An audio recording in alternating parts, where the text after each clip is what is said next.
막 시간이 조금 지났지만은 꼭 공부를 해야 될 게 있습니다. 여러분, 시민 저항권에 대해서 들어보셨습니까? 이 시민이 저항하는 것, 이거에 대해서 이제 여러 사람들 논란이 많이 있는데, 우리나라는 4.19 혁명, 이거 혁명이라 그러죠. 그래서 우리나라 헌법 전문에 시민이 가진 저항권에 기록을 했어요. 헌법 전문 중에서 앞에 조금 한 줄은 자르고, 유구한 역사와 전통에 빛나는 우리 대한민국은 3.1운동으로부터 건립된 대한민국 임시정부와 임시정부의 법통과 불의에 한거한 4.19 민주 이념을 개성하고, 불의에 한거한 4.19 민주 이념을 개성하고, 요게 시민 저항권의 우리나라의 근거입니다. 불의에 한거를 했잖아요. 이거는 국가의 법이 아니었습니다. 시민들, 학생들, 청년들이 일어난 거예요. 그래서 여러분, 이 저항권이 뭐냐? 그러면 시민들의 저항권이 뭐냐?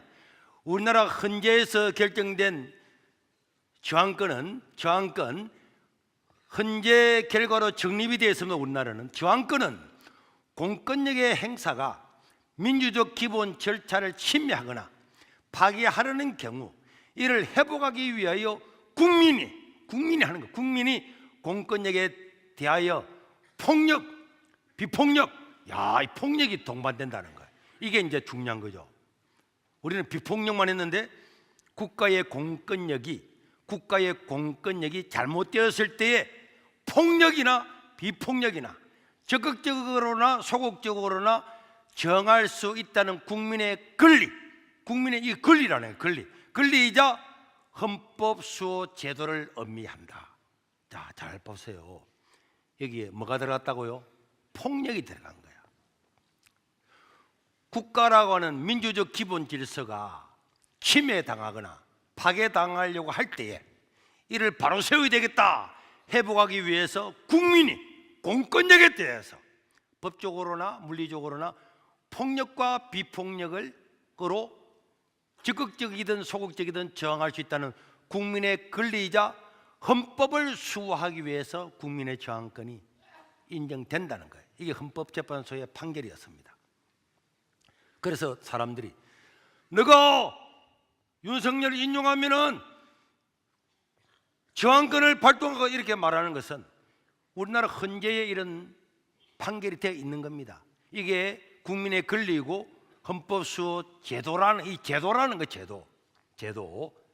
자, 그다음 두 번째. 그런데 그렇지만 이제 단수 조항이 붙었는데, 그렇지만 저항권은 공권력의 행사에 대한 실력적인 저항이잖아요. 폭력한다 그랬잖아요. 우리가 국가가 잘못됐다 그럴 때 4.19처럼 일어나는데 군인들이 그때는 총 쐈잖아요. 경찰이 총 쐈잖아요. 그래, 너가 총 쏜다고?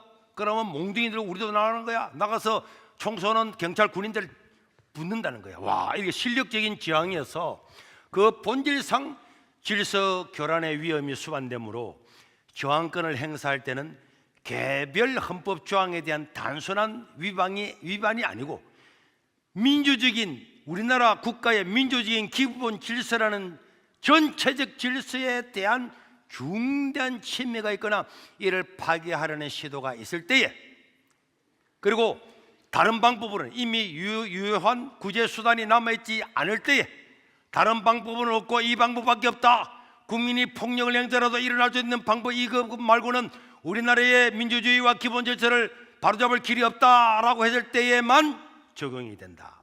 또한 그 행사는 민주적 기본 질서의 유지, 회복이라는 그 목적에 그쳐야 되고, 이것을 가지고 정치적, 사회적, 경제적 체계를 개혁하기 위해서 정부를 엎어가지고 우리가 정권을 잡기 위한 이런 수단으로는 이용될 수가 없다라고 하는 것이 우리나라 헌법재판소의 판결이었습니다. 이게 국민 저항권이에요. 그래서 여러분, 이 국민 저항권, 제가 볼 때는 만약에 윤석열 대통령을 파면하는 이런 일이 일어나게 되면은 제 개인적으로는 국민 저항권이 일어날 가능성이 많이 있습니다. 왜 그러냐? 대통령을 체포하고 구금하고 헌법재판소가 재판하는 그 과정에서 국가의 공권력이 사법 절차를 지키지 않는다고 하는 것이 많은 사람들의 의견이잖아. 이건 아닌데. 국민 반 정도가 이건 아닌데. 국민 반 정도가 이건 아닌데 하는 것을 만약에 인용을 해가지고 대통령을 판면시킨다. 이거는 민주주의의 기본 질서가 무너지는 거예요. 그럴 때는 제가 볼 때는 국민 저항권이 일어날 가능성이 저는 있다고 봅니다.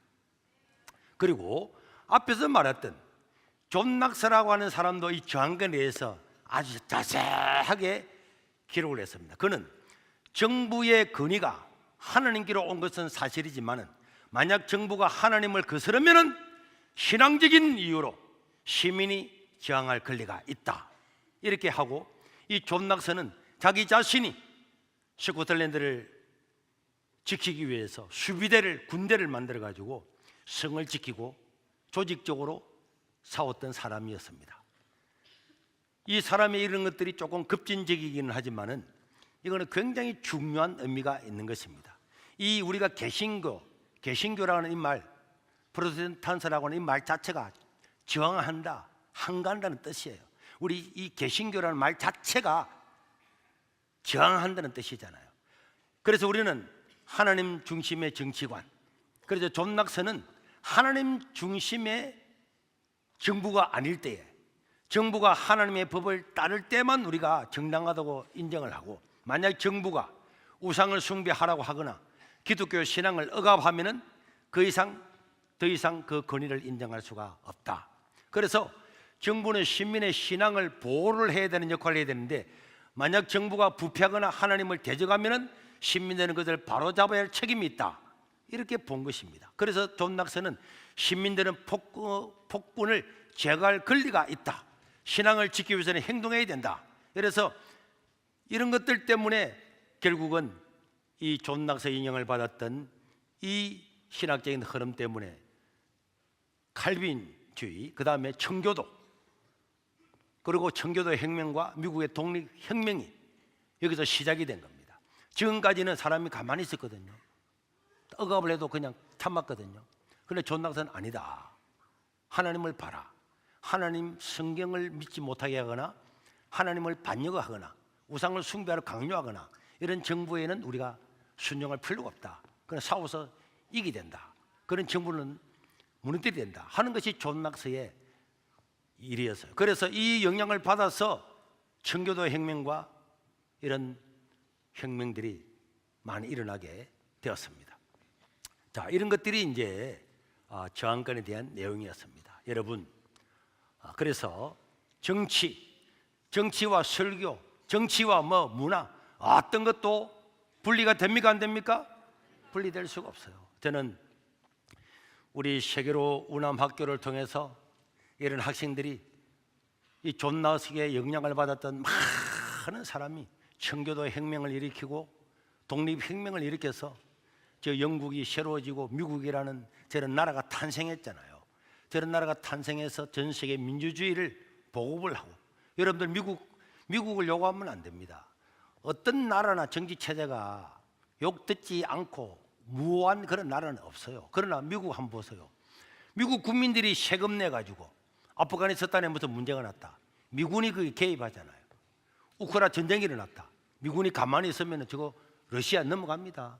그럼 미군이 개입하잖아요. 미군은 자기 나라의 세금으로 개입하는 거야. 자기 나라 병사들이 죽어. 우리는 전쟁이 끝나서 몇십 년 되다 보니까 전쟁 모르는데 미국은 군인이 되면은 전 세계 다 나서 전쟁하잖아요. 전쟁하다가 많이 죽습니다. 죽잖아요. 거기에 미국 사람들이 생각할 때는 왜 우리 동네가 우리 젊은이들이 왜 그게 개입해가지고 거기서 죽는데? 그러나 여러분, 자유민주주의 체제를 지키기 위해서 그걸 다 나가는 거예요. 저 홍해에요 후티 반군 아니 대변인 있죠.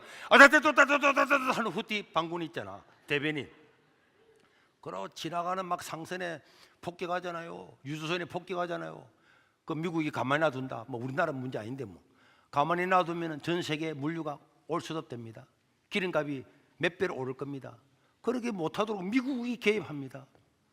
그러니까 미국은 세금 내 가지고 어마어마하게 돕니다.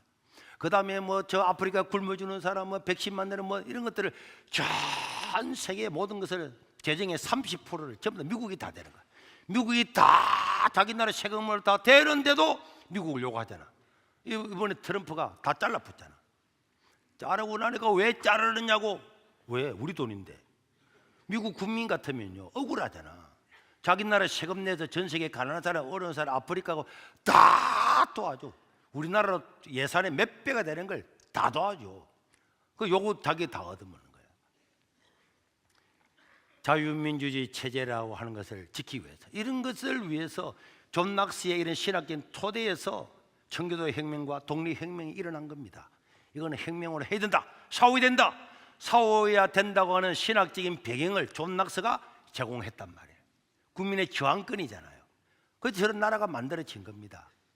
나는 여러분들한테 저항하자 하지 않습니다. 나는 절대로 폭력은 아무리 존 낙스가 그래도 우리나라에서 그런 저는 100% 반대입니다. 그러나 정치인들은 생각해야지. 국민들이 자발적으로 일어나는 건 아무도 못 막아요. 서부지법에 청년들이 들어갔잖아요. 말도 안 되는 법을 통해서 대통령 체포 구속하겠다고 되니까 들어갔습니다. 그 사람들은 목적이 있겠습니까? 열받아서 들어갔지. 열받아서 들어간 사람들을 테러 집단이라고 지금 조사하고 있습니다. 그 사람들 테러 집단입니까? 옆 사람 알았습니까? 그냥 그거 가서 누군지도 모르고 막 들어갔다가 다 잡힌 거야. 민주노총은 경찰 때려가지고 머리 박살 내고 병원 입원, 그래도 구속 안 해. 청년들은 아무 뭐 해준대. 유리창 깼다고. 유리창, 너거는 차 불태우고 따고 불도저 몰고 와가지고 대통령 앞에 가야 갔잖아. 한 놈도 구속 안 됐잖아.